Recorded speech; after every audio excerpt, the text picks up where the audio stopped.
Hello, students.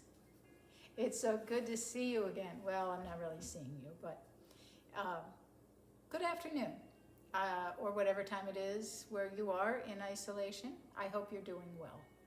Chandra and Deb and Hannah and I miss you so much. We really enjoyed working with you on our interpretation of art project, and we'd like to kind of keep it going. So what we've put together is a little bit of a video that has some new information on it for you, and hopefully you'll begin or continue to work on some ideas for interpretation. When last we met, we were practicing and doing a good job of it.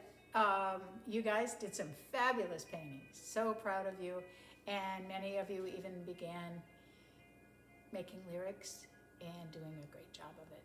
So let's keep up the good work. Maybe while you're home, you're listening to some music, try out some of the things we're going to talk about today. I think the most important thing we need to think about are the exact words, the vocabulary that we use when we interpret art. There are so many, but we want to convey a specific meaning or feeling to yourselves, to your audience, when you make a painting, that I think if we beef up our act with the words, we'll be able to move along a little bit better and smoother. So we're going to go through a couple of topics like composition. How do we talk about the composition in a painting? The tone of a painting, which can mean either color or feeling. The subject matter. You know, what really, a lot of people, especially when you're talking about abstract, what's the subject matter there? We are going to talk about how the brush strokes go on the painting. How do we talk about that? And mood or atmosphere. A lot of paintings have a real specific atmosphere, whether the artist intended that or whether that's what you see. Reminding me that your interpretation of an artwork or a lyric is yours. It may not be the same as mine. There's no one right way. So, guess who's going to help me? I've got Hannah here. She's going to come in and talk to you about some of the specifics. Hannah, it's all yours. Hi guys.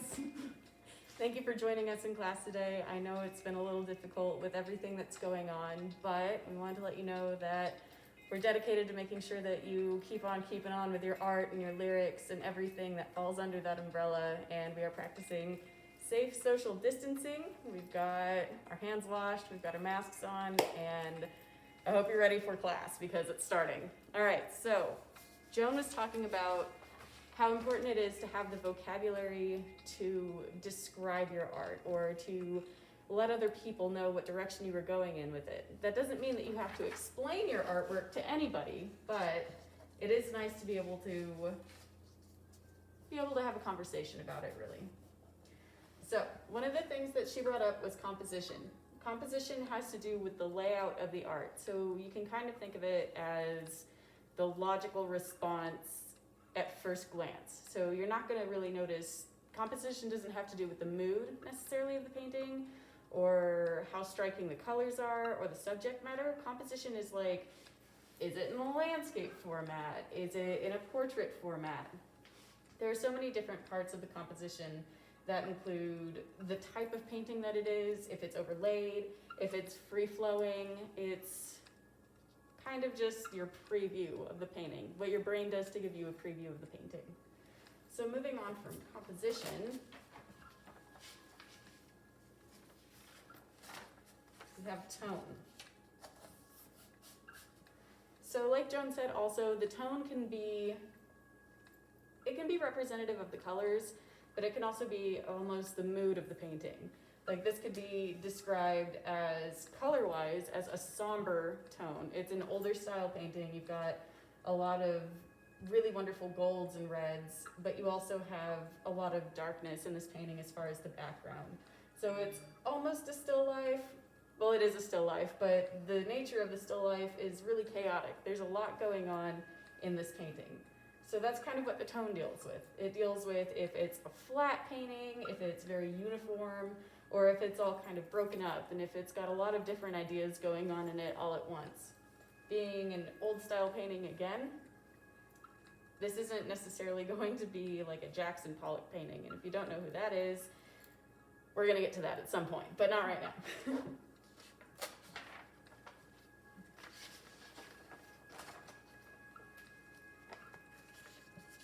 And of course, these are in no particular order. It doesn't necessarily have to go composition, tone, subject matter. These are just the bullseye points of art. If you're gonna throw a dart, let it land on something, it's gonna be under an umbrella term kind of like this. So, subject matter. Subject matter has to do with what the painting is about, almost like the story of the characters in that painting, or the lack of characters. In this case, we've got a beautiful river view, and there's lily pads, and you can see the reflection of the sky and the water, and the artist really chose to work with bright colors. And so the subject matter in this could almost be serenity. It could be, the subject matter is quite literally lily pads and water and the sky, but you could even say that its subject matter and what it's trying to capture is almost melancholic or peaceful in some way. This is not a painting that necessarily has a bunch of buildings or people, but those are other examples of subject matter.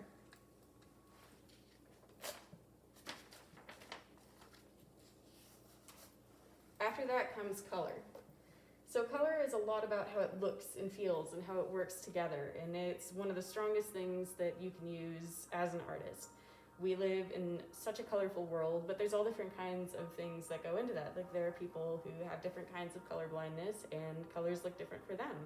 So if an artist is doing something with color, it's entirely theirs. If they want to make it bold and vibrant, they could use like fire truck red, or if they wanted to just have it warm and glowing, they could go for yellows and golds. Color is kind of broken down into some different terms, like complementary colors, colors that don't fight for attention on the canvas necessarily, they support each other. You've got contrasting colors, and those are the guys that are getting into arguments. But on top of that, you've got cool colors and warm colors. Something that I heard recently that I really liked was warm colors, cool shadows, and cool colors, warm shadows. So that was some artist's advice to me on how to give my painting more depth. And you don't always have to use black to make a shadow. You don't always have to use light white as your light source. You can use yellows as a light source. You can use blues to make shadows in your painting. They can be as vibrant as Joan's sea, as we can see here, so lovely. Or they can be not so vibrant, like the cliffs that she's painted, the rocks.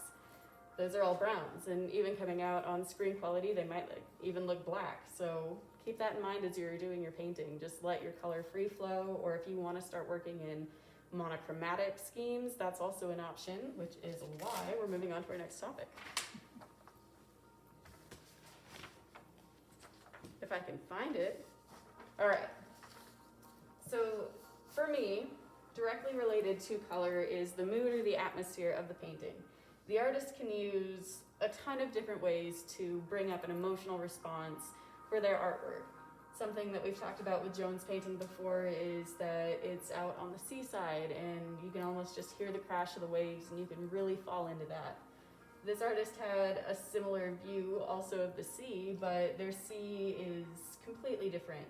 I think you can see the beach, and the water has blue in it, but it's almost all black, and all of the clouds in this are storming and almost violent looking. So two different seas, two different moods, two different atmospheres. And again, you can achieve that through your colors, you can achieve that through the style in which you're painting. Like, Joan has these brush strokes that are so specific, like when you're looking at different details of the cliffs, or just the sheer force that the water has hit the rocks with.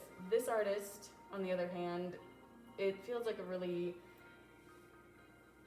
it's a very passionate painting, because you can almost say that they like attacked the canvas in this case. There's just so much energy in it, into the clouds and like the torrential force of that rain. So again, it's what it makes you feel. It's your emotional response to the painting to some degree. And I believe last but not least, for all of the study guide bits, we're gonna move on to something more fun in just a second. But last up is mark making. So this again has to do with how the artist chose to put their medium on the canvas or their paper or whatever. So mark making can be everything from using a palette knife to scrape your paint onto it, to stippling, if you're using your fingers to blend pastels. Some artists make it very, very smooth to where there are no visible brush strokes or anything either. So this is all about almost the dimension that your painting can have. If you use like a sponge and paint, it's gonna leave little mountains of paint on your canvas so that it can have more depth. Another part of that too is that if your painting is being lit up, like in a gallery, the light source is gonna shine on that painting and it's gonna catch the different three-dimensional effects if you have used a three-dimensional method in your painting.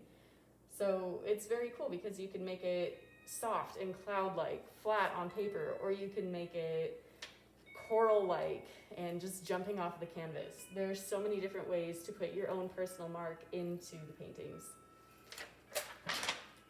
All right, guys, the rest of this video is going to be just a demonstration of some of the things that we went over.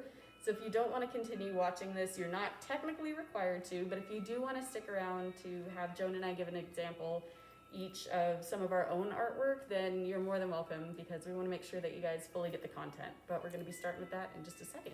Joan? Oh, thanks, Hannah. What a great job she did, eh? And I'm sure you're getting the picture now. Speaking of pictures, I have one that I found that I worked on, let me think, well, maybe 30 years ago. I found this. I hope you can see it. It's got a little bit of a glare on it. You all know what the subject matter is. You can easily talk about that. They're orchids that I found. And you could talk about what? This is actually a pastel and colored pencil. So the markings, it's not paint, it's not a brush, but it is very similar. And what captured me about it when I looked at it after all these years was that I started laughing because I don't know about you. Do you see any laughter going on in there? Do you see like a tongue sticking out and a mouth open in a laughing kind of way? And I don't think I intended to do that. What you see here was me painting realistic view of orchids. And wouldn't you know it, years later I look at it and I see a whole different part of it. It's something that happens. Anyway, I thought I would share that with you. And Hannah's got some pieces to share. So, come on back.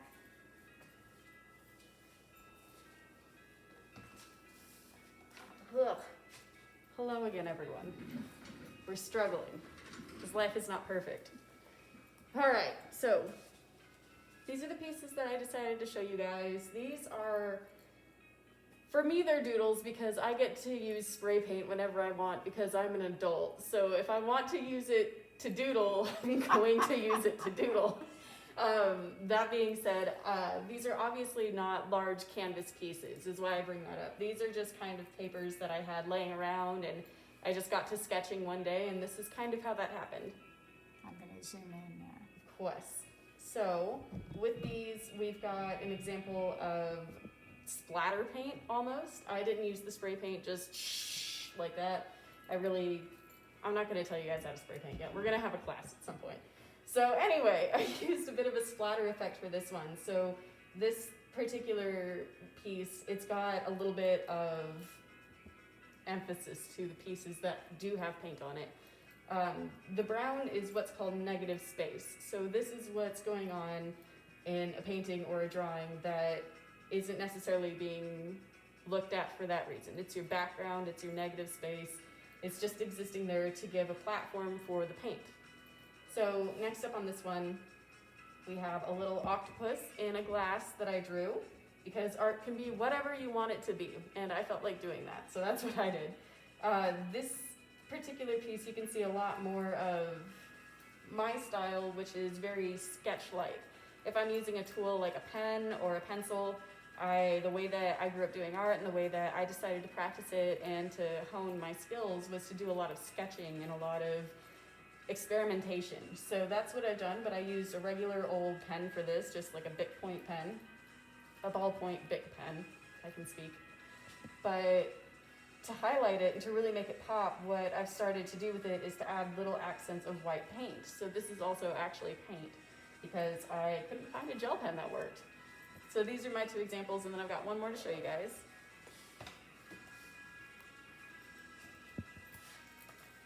All right, so this is done on the back of a receipt. So I was hanging out at a cafe, and even though I obviously had something to sketch in, I didn't want lines in my drawing, so I used the back of a receipt. This is also just with pens, but what I really liked about it is that I used strictly primary colors for some of the, I guess you can call them grapes or bubbles. I don't know what they are. They're kind of purple. They might be grapes. But my decision to do this was largely based because I wanted to play around with a cool color, blue, and also a red color, or not a red color, but a warm color, which would be red. So when I blended those two together, just layering them on top of each other, I was able to get purple. We know how primary colors work to make secondary colors. But it got me thinking, like, is blue necessarily a cool color or a warm color?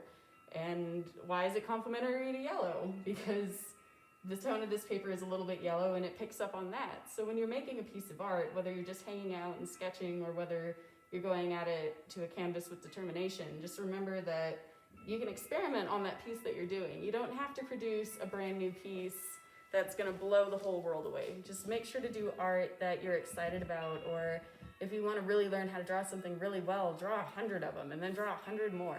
Just learn different ways to do it and stay involved with it, because you too can be drawing eyeballs on the back of receipt paper.